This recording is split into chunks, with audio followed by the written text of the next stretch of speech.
Hello. Today I'll be presenting on how information systems influence intellectual property rights and how organizations can use both digital tools and managerial practices to protect innovation effectively. In a connected world, content can be shared instantly, but that also makes it easier for work to be copied or misused. We will explore how information systems contribute to organizational efficiency and then look at other systems, like governance and knowledge management, that support IPR protection from a non-technological angle. So, to start with some background information on intellectual property rights, the 21st century has made the internet a truly global marketplace. People can publish code, music, or even design work that instantly reaches millions of people. This global reach brings economic opportunity, but also creates ethical tension, especially when developed countries push for stricter IPR enforcement across all regions. While Western nations emphasize legal protection and anti-piracy, developing nations often view these frameworks as restrictive to local growth or education. In software development, this divide is especially evident. Developers in low-income economies may rely on shared code or open resources, while multinational corporations prioritize protection through patents and licensing.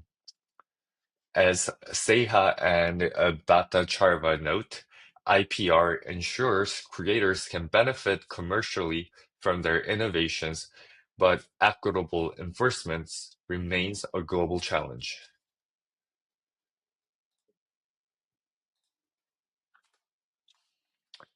Now, to talk about the role of information systems in IPR, information systems play a central role in enforcing intellectual property protection. For instance, digital rights management controls how software or media is used, copied, or shared. While it helps secure ownership, it can sometimes limit fair use. Armstrong emphasizes that DRM systems, if over-restrictive, risk undermining users' lawful access and educational uses. Cloud-based copyright registries and blockchain solutions offer another advantage.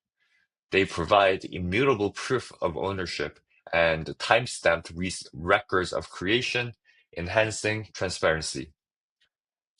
In addition, AI-based monitoring tools can help detect piracy and plagiarism across large platforms, allowing faster enforcement. As Gassman et al. Founded, integrating IT into IP management improves administrative efficiency and speeds up right validation processes. But beyond information systems, as alternatives, organizations can strengthen efficiency through managerial and cultural frameworks. A knowledge management system, not just software, but structured sharing of know-hows, helps teams document ideas and respect ownership boundaries. This reduces accidental infringement and duplication. Corporate governance and ethics trainings create awareness of copyright, licensing, and data use. WIPO reports that education and international accountability programs are among the most cost-effective deterrents to IP violations. Implementing the Total Quality Management or ISO 9001 standards also fosters consistency and transparency, values that align with fair and responsible IP practices. Lastly, Cultivating an innovative culture encourages employees to develop original ideas instead of relying on external sources. When selecting these systems, organizations should rate cost, strategic alignment, scalability, and sustainability, ensuring that all tools, whether technical or managerial, work together to boost competitiveness and ethical integrity.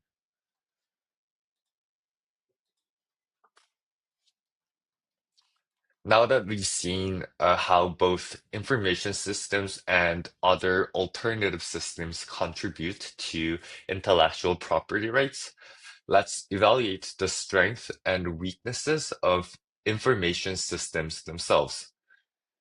On the strength side, automation dramatically reduces manual paperwork and error. Blockchain and AI tools create verifiable timestamp records that simplify global enforcement and boost consumer trust.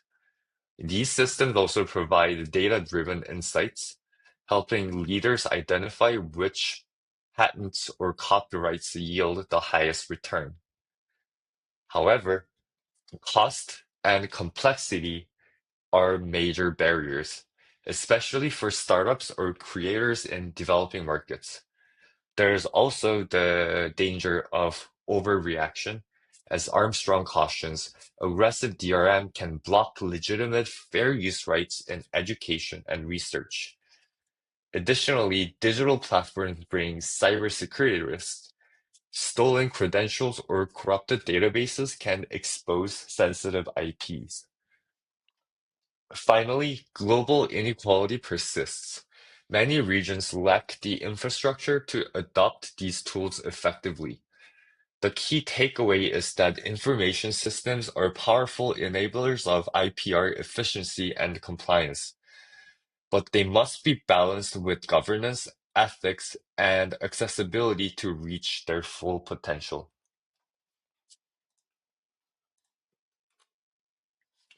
Now, to talk about the ethical, professional, and legal considerations.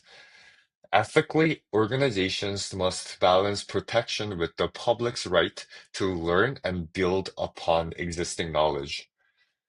Professionally, developers have a duty to credit open source components and ensure originality. Legally, frameworks like WIPO, TRIPS, and the DMCA establish international and US standards for digital protection.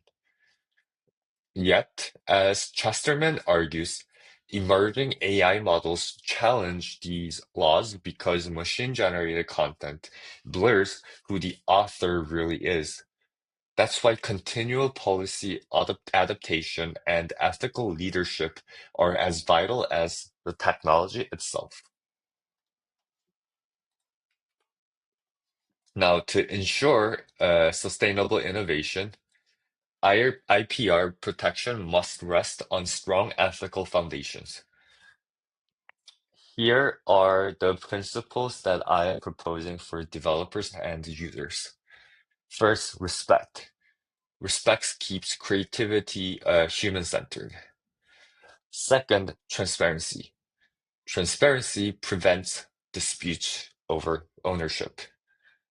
Third, accountability. Accountability ensures both individuals and organizations uphold ethical norms. Fourth, accessibility.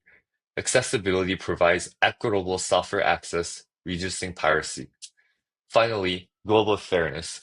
Global fairness recognizes cultural and economic diversity, an idea underscored by WIPO, which links inclusive policies to higher innovation output. Now, to wrap up, information systems are vital for protecting creativity and improving efficiency, but they work best alongside strong organizational systems, such as training, governance, and an ethical culture. Future innovation will rely on advanced technologies like AI and blockchain, but human judgment and moral responsibility will remain as the foundation. Ultimately, Ethical and adaptable organizations will be the ones that sustain both competitiveness and fairness in the digital economy.